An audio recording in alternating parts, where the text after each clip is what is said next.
I have a very phenomenal personality, but please, before I introduce my guests for today's section, do well to follow me on all my social media handle and of course all our social media handles. Follow me on Instagram at Temi Saren. Follow me on all my social media handles displaying right on your screen. Follow us at Media Freak TV on YouTube, on Facebook, on Instagram. Please do well to like and follow us.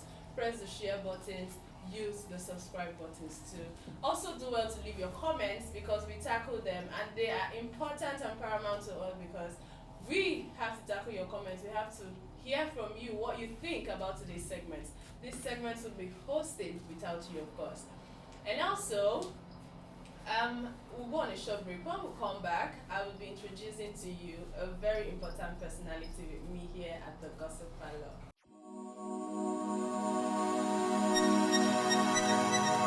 Welcome back, everybody. Yes, it's your girl Temi Saren Chuku Solo. And if you're just joining us, today it is an interview section on the Gossip Parlor. I am still your humble host for the Gossip Flakes, Temi Saren Chuku Solo. Please do well to follow me on all my social media handles displaying right on your screen and follow us at Media Freak TV Heritage on all our social media handles. Do well to like and subscribe to our YouTube channel. Leave your comments. They are important to us because they help us tackle some of the issues, some of the things you say to us. And also do well to follow us on our Facebook page. Like, subscribe, leave your comments, share. We love how you can come and say all that it is when we talk about the Gossip Parlor. We love that you people are able to enjoy the show with us and we can't do it without you. So today with me I have an important personality in the person of Comrade Romeo Chuku. Yes, welcome, sir. Thank you very much. It's a pleasure having you. Thank you. I feel so elated that you honored, and I'm really happy. I feel honored. I feel blessed to be able to sit with you today, and I'm going to say it's a very, very important part of my segment today. I think this is one of my favorites. Okay, so before we start anything, my viewers, all of us watching, we would like to meet you. So please tell us about yourself. Well, thank you for having me. My name remains Comrade Romeo Chuku.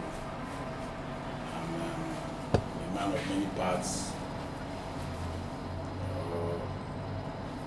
What you can say, I'm different things to different people, depending on where you're looking at me from. To some, I am a youth leader, to others, a community leader, a politician, upcoming hopeful politician, and a businessman, a minister of the gospel, an actor, and I can go on and on. Okay, so from what you have said so far, I would like to know some of these personalities because yes, we want to meet these are definitely walks of life and these are experiences that you have gathered over time that made it possible for you to be able to bag these fitting titles. So I want to meet you as a politician. What would you say has been your experience from your time of serving the people, which of course it is the position of the politician. So what has been your journey so far, your experience so far? Well, I did say that the world itself is a political space, and as an individual, you start your political journey from the cradle, from childhood, and then you grow on, to serve your community, you serve your people, beginning from the youth level, and then as time goes on, you cut your teeth into the political sphere, as it were, where you play, in the mainstream politics. So for now, I can just say that I've done my bit in serving my people as a community leader, as a youth leader, and then I am gradually gliding into the political mainstream. By the grace of God, we are going to get there. Yes. From all that you have said, you talked about being a youth leader. So Yes. for you to have been a youth leader, what were your experience as a young lad, and what had been your time gathering? You know, it's not easy to gather a lot of younger people who have different perspective of life. So what were your challenges during that period? Well, I can just say that my challenges are basically the change in times. You know, the era we are is quite dicey, I can say, and like I just said before, life is evolving, and the youths of today are no longer what it used to be. But the major challenge we have today is that our youths, majority of them like a quick fix life. Nobody wants to go through the process. And life itself is a process. Yes. So we find a situation where many youths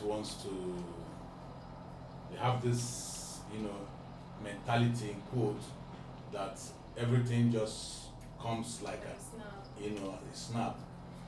And you don't blame them, because in our time we didn't have the noodles. And today we have 5 minutes noodles. So it gave an impression that virtually everything in life happens Fast. in a spark, sort of. And that thing has really affected the lifestyle of the youths. Everyone just wants to get there in a split second, and it doesn't work that way.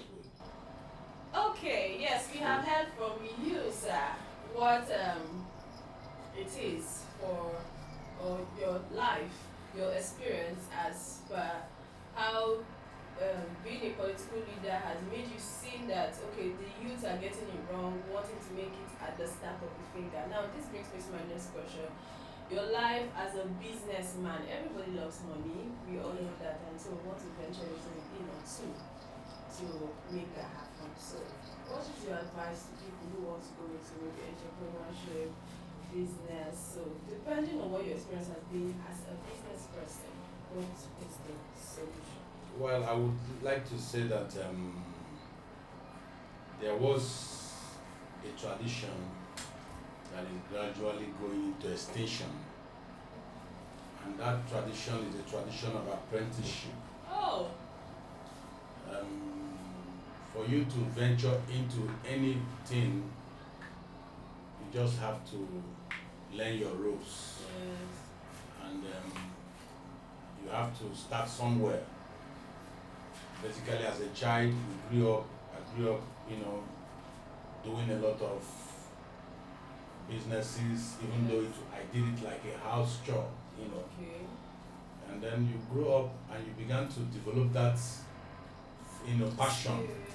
for trade or buying and selling, as the case may be. But what I discovered in this present time is that people no longer want to, pass through the rigors of training, the rigors of learning from someone, the rigors of, Serving. having to serve someone Yes. in order to become master in that area. Before you're called a master in any field, you have to have mastered that field. And that's lacking in our society today. Everybody just wants to nobody wants to pass through the process of learning, the process of being taught, what you want to delve into, and then you go into it, and then you find yourself lost somewhere along the line. So basically, it's important that people have time to, go through that process of learning. So as an entrepreneur, an upcoming entrepreneur, whatever field of endeavor you have interest in, I think it's advisable that you take your time and learn that trade, learn that particular skill you want to, venture into, so that you know the pros and cons of that venture. Yes. And it makes it a lot easier for you, because trial by error oftentimes, doesn't end well. Okay. So that's what is lacking in our present society, where people don't want to be taught. People can, these days we have fast, training skills on YouTube, on internet. Somebody wants to do something, you just download it on internet, and then they tell you this is the A's and B's and all of that. Those are basics. Yes, exactly. You understand me? Those are basics. But if you go through the process of learning, you understand that it's easy to pass through the A, the B, the C of that business. And by the time you get to a certain level, you're already a master in that field.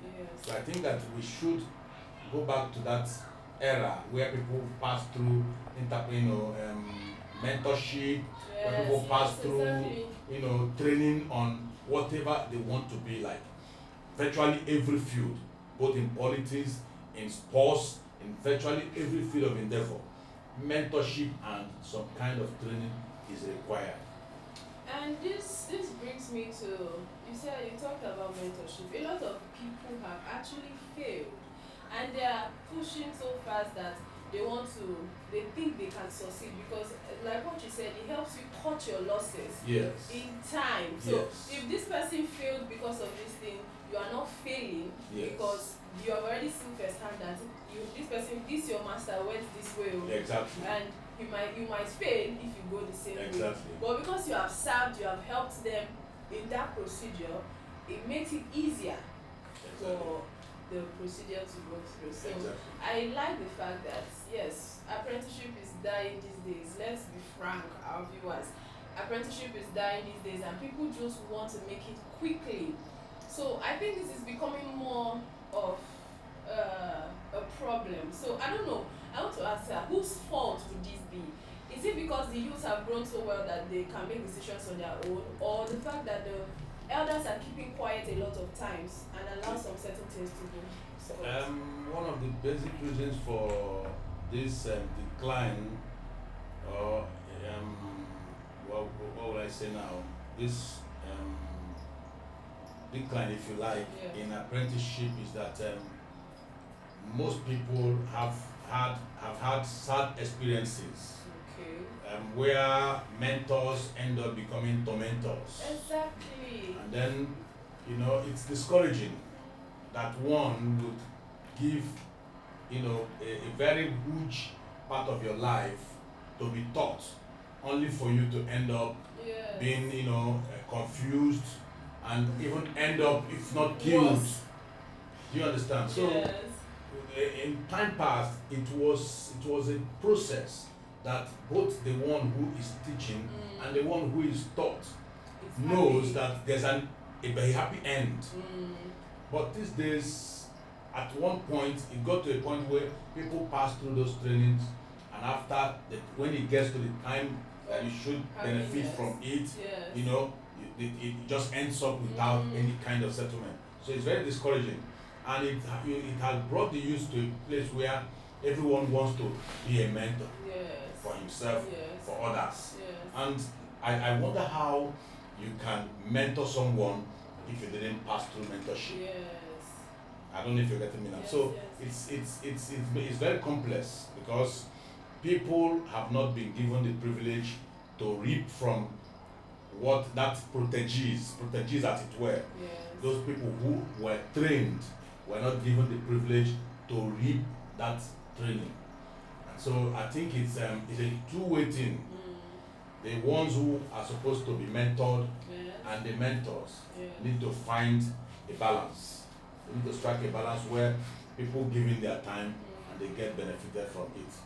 It's very encouraging that after you have spent a number of years serving someone, and then it comes to a place where you are honored for service. It teaches others that wants to learn. There's benefit in service.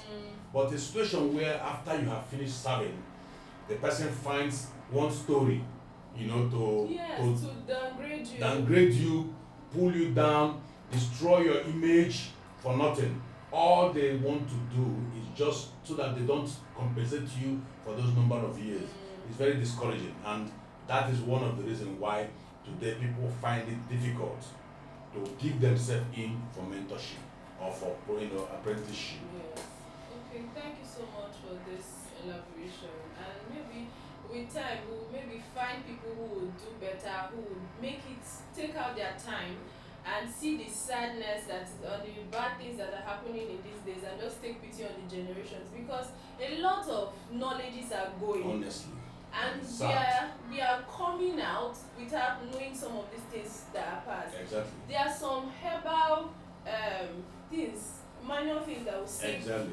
a person and you don't know because nobody told you, and that person is willing to die with it. Yes. Rather than sharing, which I think is also a problem from the part of the older people. But nevertheless, we would see that you people watching can find a way to correct this error and make it worth the while, because we the younger ones we want to learn. Our history is dying. How do we know about the history when the people who will tell it to us are silently quiet? Oh. So, you spoke about being an actor, so Yeah. I would like to know what or how that experience has been for you, or is still being for I you. want to say that acting is a first love. Okay. It's something that it's a passion that I developed growing up. As a matter of fact, I started from the kindergarten. There was something we used to have as kids. We cut cartons and then make images, put them in sticks, and then cover it with cellophane. So at night, we gather children, take stipends from them, and then show them. We do what you call a voiceover today. Oh. Explaining to them how this is happening and all of that, and we make some money from it. Wow. And so doing that, I developed that passion that this thing is You can do something. more. Yes, and then those days there were not too much movies. Hollywood was not there. Yeah. We had just a few television stations that were showing movies. So if you have privilege to watch movies, you want to be like them. Oh wow. I don't know if you get me. Yes, So yes. there were actors Who inspired? who inspired us at that time. Everybody wanted to be like James Bond Wow. and the likes. Then much later, when Nigerian movie began, So things fall apart and the likes, everybody wanted to be like Okonkwo, Wow. So that developed a passion in some of us to if These people could do. yes, why not I try to experiment this thing. Yes. So gradually, we began to nurse this feeling. In secondary school, I played movies, school drama, stage drama. As a matter of fact, it was in a stage drama that name Romeo came. Oh. And then we carried it on, and then it became today is a monument. It's part of my name. Wow. So, but then we had this stage drama that helped us develop that Yes. feeling, Ability. that ability to act, And then gradually, somewhere in my life, I joined a production, group. I met people who were into production. Yes. One of the people who inspired me in that field was one Alobi Edward. Wow. Meeting Alobi Edward, as a matter of though I've known him for a very long time, but coming in contact with him personally really changed a lot in me and affected me. Even though before then I had stage fright, Oh. a little bit of stage fright, but meeting him, And he explained and took that. yes, he took that away from me and gave me a platform to exercise that first knowledge, law, yes. and it was wonderful. Oh wow. I like the fact that somebody, most times, most of the reasons why people lose their passion is because there's no one to support them, baby them through the Exactly, process. and no platform. Wow, yes. Another thing is the platform. So, looking at how production has been before and now, what do you frown at that this thing they are doing now, with the way Nollywood were before, I don't think there would have been so much changes. These are the few things that are just added and it would have just been okay. Why do they have to make a drastic change? So, what are the things you think they should have left, or the things that you think should have stayed? Well, I just want to say that one of the things that affected the Nollywood movie industry is YouTube and their monetization. Yes, It's sad though, because everybody wants the quick fix. Yes. You know, we live in a generation where people want things to happen in a flash. Yes. And then YouTube gave them That opportunity to make so that you much can money. fix a movie in a few Easy. minutes and then post it online and people get viewings. And oftentimes it's not about the response that people, comes. Yes. There's a difference between stage dramas Yes. and then playing on screen. The difference is that in stage drama you get the response instantly. Exactly. If you're not doing well, the people boo you out of this the stage. Yes, it made you want to do more. Do you understand? Yes. So before you come on stage, you already know yes. that you need to be top notch to be able to be get your crowd yes. vibrant and all yes. that. But in difference in that is the screen is that you play and nobody comments. Nobody has anything. Nobody has access yes. to tell you you're not doing well. Exactly. Now coming down to skit making, which is what is more common today. Yes. It has reduced professionalism. It has reduced that patience for people to think a production through. I don't know if you're getting me, because yes. most people who are skit maker don't even have a script. Yes, exactly. And I think they just explain to the the other side, the other actor, just this is what you're going to do. Yes. But in time past there was a script, there was audition, yes. there was casting, and people move into location.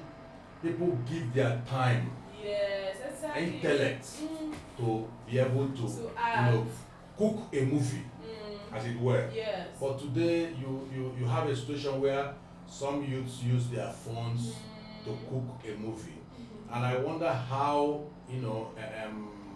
how in depth yes.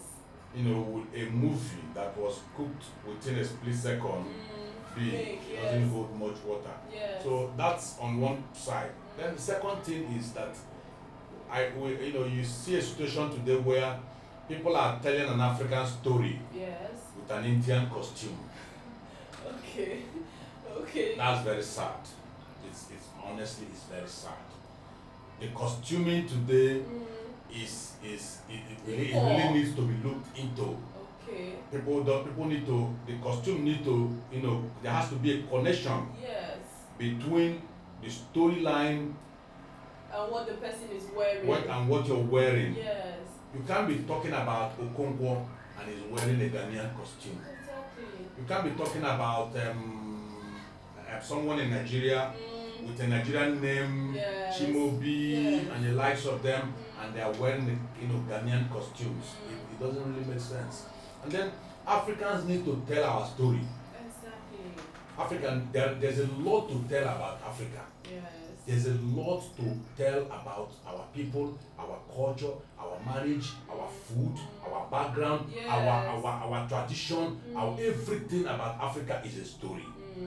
Are you getting me? Yes. But the point is, we keep trying to look at outside the Western world. Yes.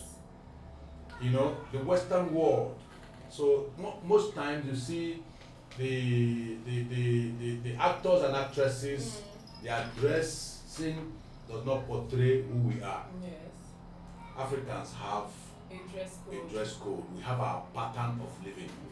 And if you want to tell the African story, you tell it with everything about Africa.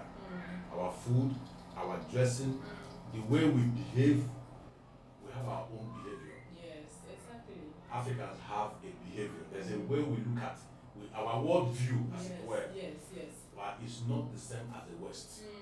So why should we tell about Africa with a Western worldview? It doesn't really make sense. Okay, I like the fact that you have really broken down so much that concerns today's segment, because today's topic, I'm sorry that I didn't get to bring out topic on time, but yes, I wanted this to not really, so that there are some of the things you have said because and you'll be limited to the topic I brought. So, and my topic for today is moral degradation. So our morals, I think they are really coming down. I'm not going to ask you are they coming down or they are going up. They are coming down as the low current that Nigeria never give to us. So they are becoming low, and with time they'll be extinguished. So is it the Gen Z that are becoming powerful about, yes, that's what I think, that's what they call them now, the Gen Z. And then they say there will be Gen Alpha. I don't know. But they said that with time, all of this, parents choosing for them and all of that will extinguish. So whose fault is it? They say the Gen Z starts at 2018, whatever. So, but their parents literally see them do these things that they do. There's no way somebody or one auntie or uncle who is on social media has not called them and say, see this thing we're picking, they do, check them. And they turn a blind eye on it. Yes. So, whose fault would this be? It's the fault of the parents. Yes. Why do I say so? We have allowed the West to influence the way we behave here. Like I said before, Africans have a culture. We had a behavior, and then another thing is, when we were growing up, we had an inclusive upbringing. Yes. But today we have exclusive upbringing, and then the child belongs to the community. Yes, exactly. But today the child belongs to Obi and his wife. And then in school, we had a situation where a teacher was seen as a person who means well for the child. Yes. Whether the training was through hard beating. Yes, whether it was through hard beating or not. But today we target child abuse, and all whatnot. Now, growing up, we had teachers who, once a child starts misbehaving, the parents says to you, I will tell your teacher. You already know what will happen to you. Yes. And you start sitting up. Then we also had a situation where if a child is misbehaving at home, the mother says, if your father comes back, I will tell your father. And you already know the consequences. That this you have entered in a hot one. But today, if you mention those things that holds, morals of children, they don't care anymore. Now, how did we get in here? It was when we began to practice, it doesn't matter. Yes. We had this feeling, this mentality of, does it really matter? Yes. Now, it affected our dress code. Yes. People began to wear, clothes that, exposed them, especially the female. Our women began to worship bikinis. And, you watch music from the beginning of the song to the end of it, you see our women clad in bikinis. And the men are well dressed. Yeah, exactly. You understand me now? And Africans, we have deep respect for our feminine gender. Yes. We treated women like goddess. A woman should be well dressed and before she comes out to public. Yes. You are taught how to dress from your mother's kitchen. And so you grow up having in mind that you need to cover yourself properly. But today, it's what sells. People buy clothes to dress to kill. Gradually we left dress to kill. It's now dress to seduce. And I don't know what will come next. Since we are entering into the Gen Z generation. Perhaps very soon, it will not really matter if you show up in an event naked. Do you understand? So gradually, the things that make us Africans are no longer issues. Now you see a situation where sex videos are flying here and there and all of that. That is not African. Yes. Africans keep themselves, they respect themselves. Nobody even thinks about you don't tell it to someone else. Yes. That you just had sex. Yes. But today we record sex, and keep in archives so that if we have a problem in the relationship, we send it online so that people can view and see this or that. It's un-African. Yes. So gradually, we began to, as we continued to watch the West, we lost our morals. Because the West does not place emphasis on morality. Yes. They follow, child right law, this right law, the other right law. In Africa, children had no right. Yes. The only right you had is right to live. Yes. And live well. And live well for your community, yes. for your family. But the West doesn't, hold that serious. You can see a Western child will call his mother, I just got married yesterday. And it will be applauded. Yes. He dare not do it in Africa. If your parent doesn't know you're getting married, you never got married at all.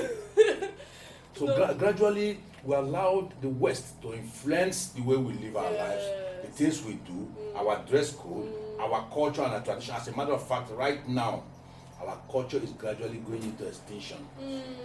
We no longer have those things that made us Africans. And your value is depreciating. Your value is etched in your culture. I don't know if you got that. Yes. Your value as a people is etched somewhere in your culture. It's your culture that defines your value. And when you don't know what your culture is, it's natural that you would take, you will not have respect for the value.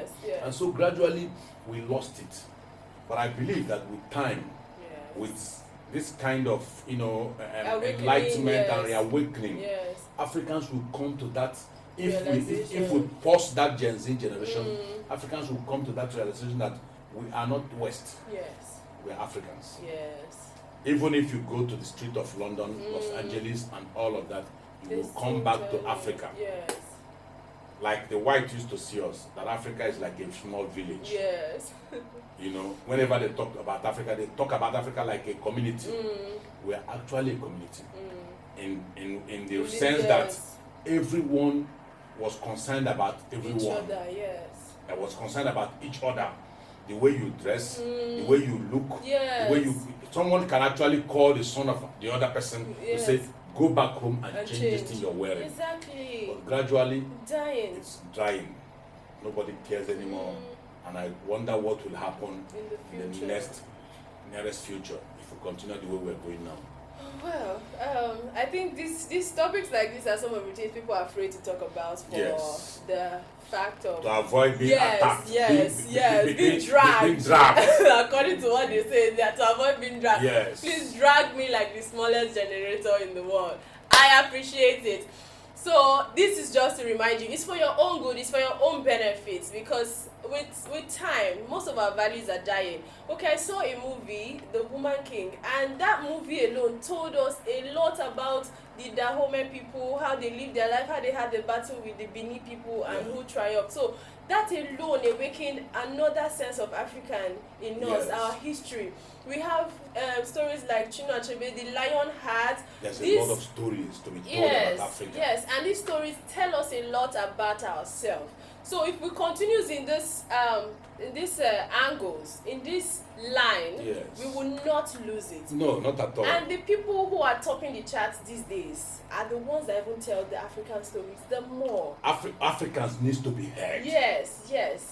This African story need to be told by Africans. Yes. From African perspective. Yeah, exactly, because the whites come to teach us our culture. Yes, they don't have any right to teach us our culture. Yes. We have our own culture, and we know our stories better than they do. Yes. So, but if we allow them to tell our story, they tell it the Western way. Yes. With a little infusions of their different their cultures in it, just to polarize African culture, because they know that it's our culture that makes us who we are.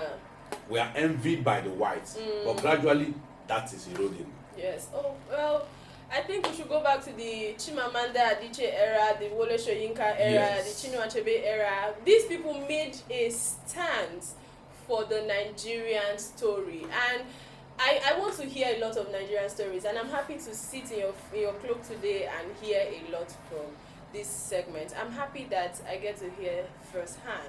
Okay, so I think for this week and maybe for the rest of the year, I have a slogan: the West can never be Africans, No. and Africans can never be the West. Never. We have a uniqueness, we have a diversity, and we should uphold that culture and keep it tactics and keep it intact so that we can tell our stories ourselves and tell our children. Because the Igbo says Echefula. Do not forget. Echefula. Yes. I love that. Do not forget where you come from. So, on today's episode of the Gossip Parlor, it's a wrap from your favorite girl, Comrade Chuku Solo. Thank you so much, Comrade Romeo Chuku, for being on the segment with me. I really appreciate it. I'm really happy. Do well to follow us on all our social media handles at Media Freak TV. Like and subscribe to our YouTube channel. Leave your comments on the comment section. They mean a lot to us. Tell me all the things you disagree, what you have heard today, the things that I have said that you would not agree, why the Gen Z should stay, why the millennials should stay, why they should beat a child and correct a child for their wrongdoings. These are some of the things I want to hear on the comment section. And it's a wrap on today's episode of Gossip Flakes from your Gossip Girl. Bye-bye.